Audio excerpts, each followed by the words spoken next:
He arrived before dawn, always before the recruits, slipping into the gym as quietly as the night itself was fading into morning.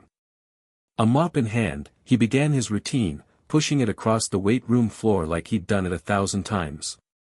Hood up, eyes lowered, his presence was a whisper in the corner of the gym, unnoticed, ignored. He wasn't the kind of man who asked for attention, nor did he expect any. Most of the recruits were too focused on the grueling tasks ahead of them to pay any mind to the figure silently moving in the background, cleaning the sweat and blood left behind from a long night of hard training. And honestly, he didn't care. He was just there to do his job. No one knew his name. He was listed on the duty roster as a maintenance civilian contractor. That was all. The rest? The rest was his own private business. But on one fateful morning, everything would change. A young SEAL candidate, exhausted from the endless training, bent down to tie his shoe and froze. Just behind the man's ear, barely visible under the collar of his faded shirt, was a tattoo. The kind of tattoo that stopped you in your tracks. Faded, worn, nearly washed out, but unmistakable, a mark of someone who had lived through things most could only imagine.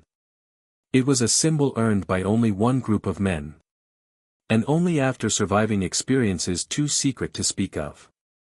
It was a trident piercing a skull, the emblem of the SEALs, more specifically, the SEALs who had completed the highest tier, most dangerous black missions, operations so covert they weren't even acknowledged on paper. It wasn't just ink. It was a story. A history written in blood, sweat, and grit. Suddenly, the quiet janitor wasn't just the guy who showed up early, never asked for thanks, and always kept to himself. He was something else entirely. He was someone who had seen the darkest corners of the world and walked away, not with glory or recognition, but with a simple, quiet humility that spoke louder than any words could. The tattoo told the story. The eyes that never met anyone's gaze. They told a story too. The way he moved with precision, the way he watched the recruits, all of it was a puzzle piece nobody had thought to put together. But hold on a second, let's stop right here. Think about it for a second. Have you ever been in the presence of someone who didn't need to announce their greatness? Someone who didn't shout about their past, didn't need anyone to acknowledge their sacrifices? That kind of quiet strength is so rare, and honestly, isn't it the kind of hero we should all be honoring more? If you feel even a little bit of that weight, that respect stirring in your chest right now, then hit that subscribe button. These stories matter, they need to be told. Because what you're reading here isn't just a tale, it's a reminder. A reminder that there are legends walking among us, often unseen, doing the work that nobody else wants to do. And they do it with no expectation of recognition. So if you feel that deep pull, join us in honoring them. Back to the gym. The janitor didn't stand out in any way, not at first. Every morning, without fail, he showed up at 0430 hours, always before the instructors, always before the recruits. Never once did anyone see him arrive. By the time anyone else stepped through the door, he was already there, silently wiping down mats that weren't his, emptying trash bins that weren't his, and cleaning mirrors no one thanked him for. He never spoke unless spoken to, and even then, his responses were brief, morning, or copy, or all yours. That was it. The gym itself was nothing like any regular gym. It wasn't loud, it wasn't flashy, it was sacred. Every man who entered those doors knew that the weight they were about to lift would challenge their body, their mind, and their very will. Iron meant pain. And pain. Pain was the currency of transformation. Grunts, the clanging of weights, the smell of sweat and effort, it filled the air as candidates pushed themselves through circuits that left their hands torn and their muscles screaming. And still, the instructors pushed harder. They demanded more than most minds could comprehend. But the janitor? He was always there. Before the first grunt was heard, before the chalk dust settled into the air. He was already moving, mopping, sweeping, restocking. Just blending into the background, unseen. But not unnoticed. It wasn't the recruits who noticed at first. No, they were too absorbed in their own struggle to survive the day. But some of the older instructors, the ones who had been around long enough to recognize the little things, started noticing something strange.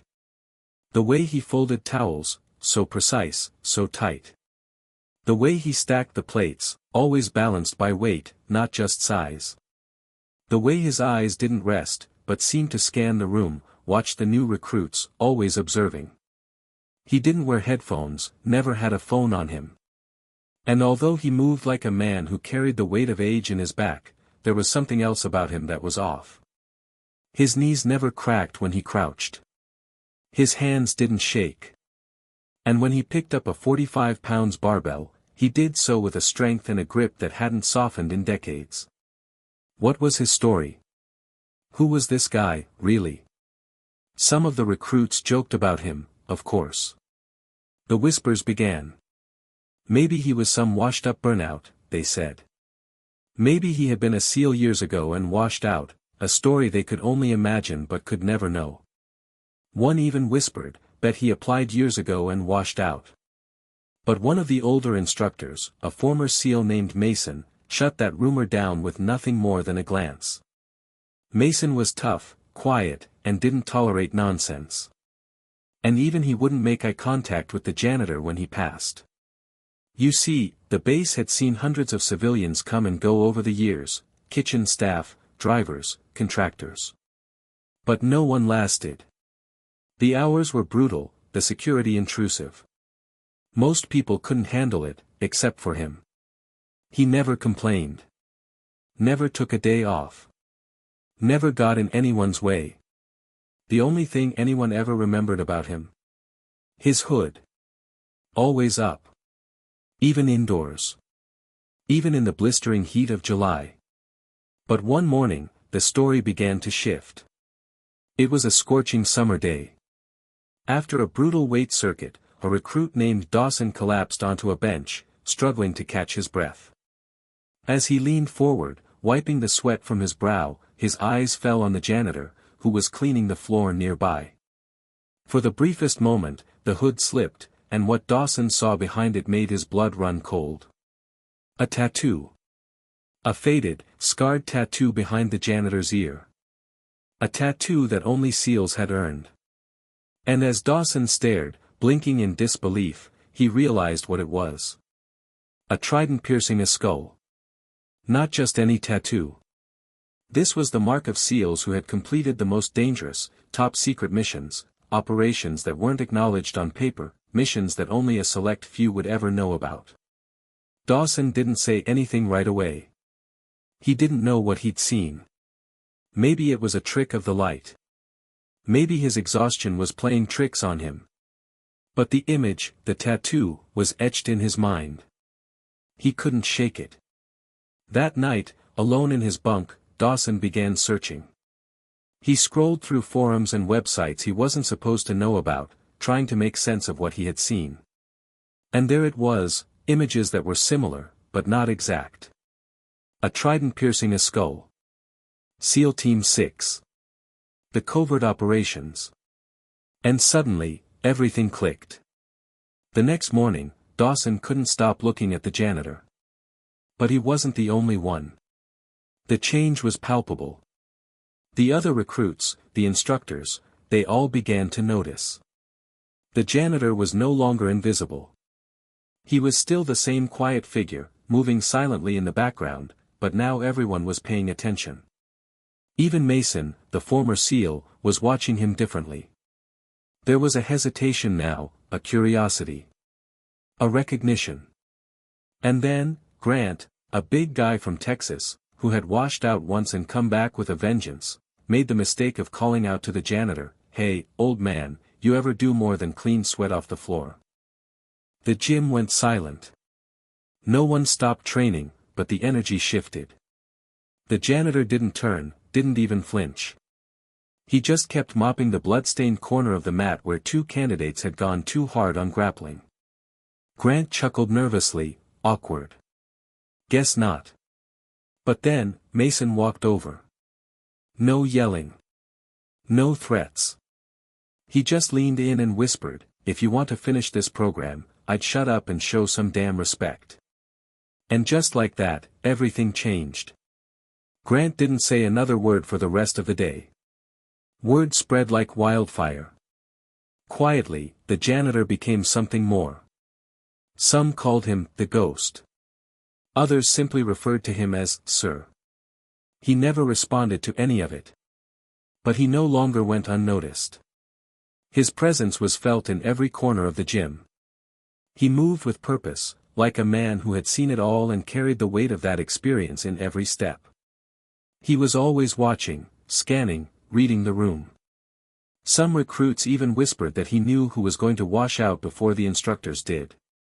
And then, one day, something happened that no one could ignore. The fire alarm went off in the middle of a circuit, a tech malfunction. But per protocol, the gym was evacuated. Everyone scrambled out, but one trainee, Simmons, collapsed. His knee injury, worsened by dehydration, locked up completely. 2 recruits tried to go back in to help, but they froze when they saw smoke beginning to fill the hallway. It wasn't life-threatening yet, but it would have taken a medic team at least 5 minutes to respond.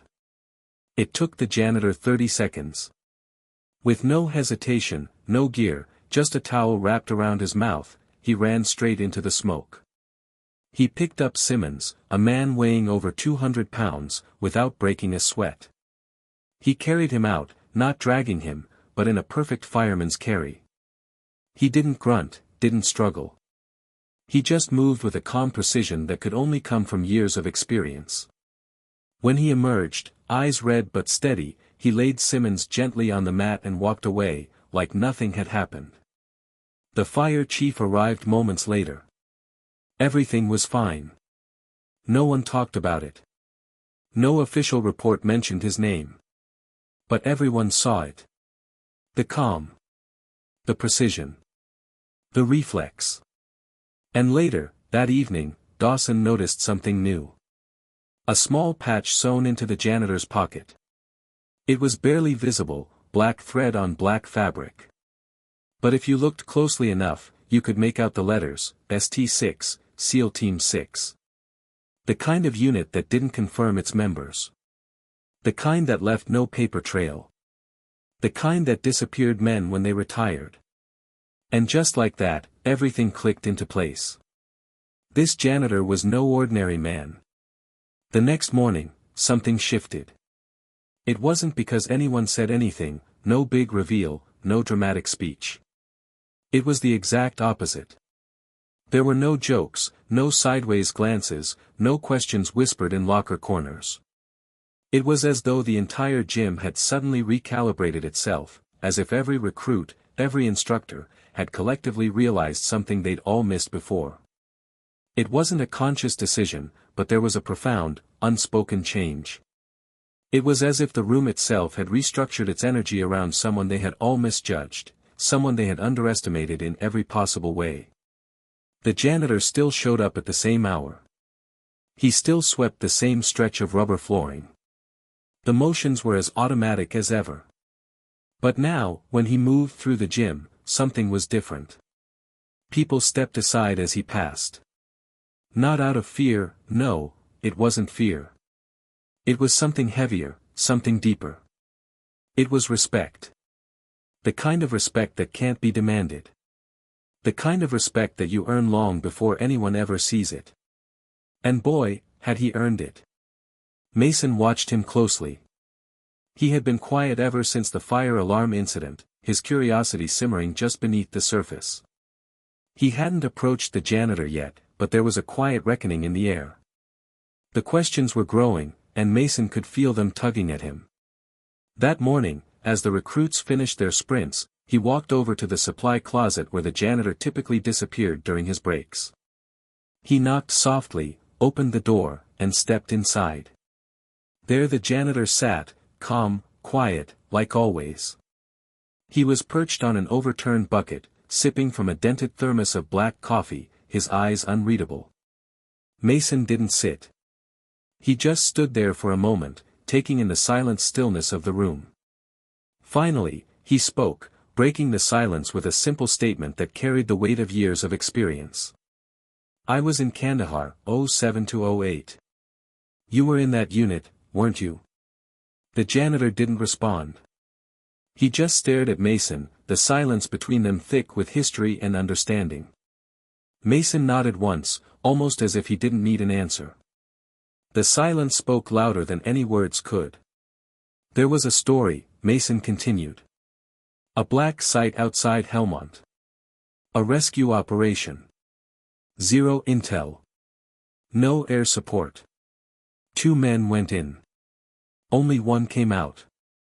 They said the one who made it back carried the other half a mile under fire, stitched his own leg with a combat knife, and disappeared before the debrief. No name. Just gone." The janitor's expression didn't change. He just stared at Mason, as if waiting for him to say more. But Mason took a deep breath, understanding the weight of the question. "Was that you?" There was a long pause. Then, finally, the janitor spoke, his voice low, calm, and unwavering. "You shouldn't ask questions you don't want answered." Mason didn't smile. He didn't need to. "That's what I thought." He turned to leave but paused at the door. Before he walked away, he added, his voice quieter, almost thoughtful, "They think they're learning discipline in that gym.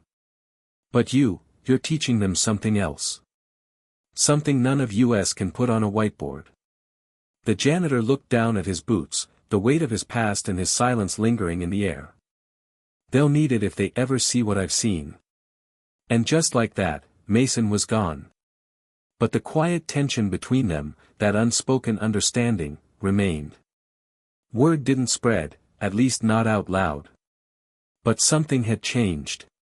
It was as if everyone in the compound could feel it, though no one spoke of it. One morning, a group of instructors arrived at the supply closet to find the janitor's locker door slightly open. Inside was a folded American flag, a single pair of well-worn desert boots, and an old Navy Challenge coin resting on top of a faded name patch. The name on the patch said Hayes, no first name, no rank, just 5 faded letters. That afternoon, Dawson, the young recruit who had first noticed the tattoo, gathered the courage to approach Hayes while he was coiling a battle rope for storage. He stood there for a moment, hesitating, before he finally spoke, his voice quiet but full of questions. "Sir," he said, "if you were really one of them, why are you here?" Hayes didn't stop coiling the rope. He simply looked up at Dawson, his expression unreadable, and answered with a quiet calm that made Dawson's heart race. "Because this is where they need me." Dawson hesitated. The question that had been eating at him for days spilled out before he could stop it. "Why not tell anyone?" Hayes finally looked Dawson in the eye, his gaze steady and unwavering. "The day you need to tell people who you are is the day you've already forgotten." And with that, Hayes stood up, wiped his hands on a rag, and walked away. Dawson never asked again. But that night, he found himself staring at the trident patch in his locker for longer than he ever had before. When he went to bed, he couldn't shake the feeling that the man who swept the mats, the man who quietly moved through the gym like a ghost, might be the last line of silence between their world and the one that no one ever talks about. From that day forward, no one called him the janitor anymore. Not out loud. He was still listed that way on the roster, still punched in on the civilian time card, still signed every equipment request with a name no one dared repeat without lowering their voice. But around the compound, in the minds of every recruit and instructor who had caught even a glimpse of the tattoo on his neck, or felt the weight of his silence, he was something else entirely. Hayes became part of the air, a quiet presence who moved through the gym with purpose, like a ghost that never disturbed but was always there, always watching. He didn't demand attention, didn't interfere, but somehow, everything about him commanded respect. Recruits started training harder when he was around. They stopped complaining about cold showers, sore knees, or not making the cut. They didn't need anyone to tell them to stop complaining. They simply did. In the presence of a man who had nothing to prove and everything to carry, their excuses withered away, dying quietly in the shadows of his presence. One night, after lights out, Dawson pulled one of the new candidates aside. He looked him in the eye and said, "If you ever see him watching you, don't try to impress him. Just don't screw up." The kid didn't understand yet, but he would.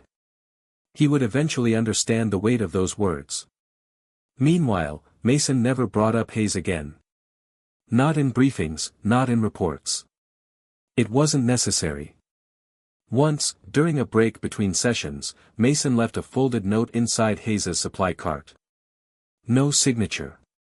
Just 3 words, "You're still serving." Hayes never mentioned it. But the next morning, the battle ropes were coiled tighter than usual, and the squat racks had already been disinfected before anyone arrived. The senior staff of the compound never formally acknowledged what they suspected. No background check had turned up a military record. No Navy file matched the man who moved through their gym with the grace of someone who had seen things that could never be documented. But those who understood how special operations worked knew the truth. The most effective warriors were often the ones who didn't leave paperwork behind. One afternoon, a visiting commander from Coronado recognized Hayes. He was walking past the open gym doors when he stopped, stared, and whispered to Mason, "You have no idea who that is, do you?" Mason didn't look up. He didn't need to. "No," he said quietly, "but I know exactly what he is." The commander didn't ask any more questions. He just nodded and walked away. The gym kept running. Recruits kept sweating. Instructors kept shouting. But every so often, when someone dropped a barbell without control, slammed a locker door too loudly, or spoke out of turn, Hayes would appear in the corner of their eye, just a second too early, just enough to make them sit up straighter. He never spoke. He didn't need to. His presence was enough to remind them of the silent weight he carried, the weight that they would never fully understand. And sometimes, in the rare quiet moments before sunrise, Hayes would stop beside the mirror, lower his hood, and look at the face staring back. The tattoo on his neck, once hidden, now faded with time and sweat, still spoke louder than any salute ever could. He never told anyone his story. He never revealed his rank, his missions, or the names of the men who didn't come home. He didn't need to. His actions, his presence, his quiet resolve, that was enough. He just kept mopping the mats, coiling the ropes, scrubbing the blood from the tiles. He did the work no one else wanted to do. And through it all, every recruit who passed through that gym came to understand one simple truth: legends don't always stand on podiums. Sometimes, they push mop buckets at 4 a.m., quietly ensuring that the next generation knows exactly what it means to serve. He never wore a uniform. Never gave orders. Never asked for thanks. He simply showed up early, quiet, unnoticed, and did the work no one else thought mattered. But behind that mop and beneath that hood was a story no one could imagine, a past that still stood watch over a place built for the strongest. Because sometimes, the men who've seen the worst don't tell you what they did, they show you how to carry it. The story of Hayes, the quiet janitor who carries a lifetime of sacrifice in silence, is a powerful reminder of the value we often overlook in our daily lives. Too many times, we pass by people without acknowledging the depth of their experiences or the weight they carry. Our society is obsessed with fame, accolades, and loud displays of success, but the real strength often lies in those who do their work without needing recognition. Hayes didn't wear a uniform or seek applause. His presence, his actions, and his silence spoke volumes. We need to stop glorifying only those who shout the loudest and start recognizing the quiet warriors around us, those who serve without expectation, those who push through pain without complaint. The world is full of people like Hayes, quietly shaping the next generation without ever asking for anything in return. Maybe it's time we recalibrate how we see strength, respect, and heroism. True greatness isn't in the medals or the titles, it's in the quiet, humble service of those who show up day after day, ready to give everything for something greater than themselves. So, I ask you, have you ever crossed paths with someone like him? Someone the world overlooked until a detail, a gesture, or a glance revealed the weight they were silently carrying? Share their name in the comments. Tell us what they taught you. We honor the ones who don't ask for recognition, only for respect. Thank you for watching. If this story moved you, share it, subscribe. Help us keep alive the quiet power of those who never stopped serving, even when the world stopped watching. And next time you pass by someone sweeping a floor, look closer.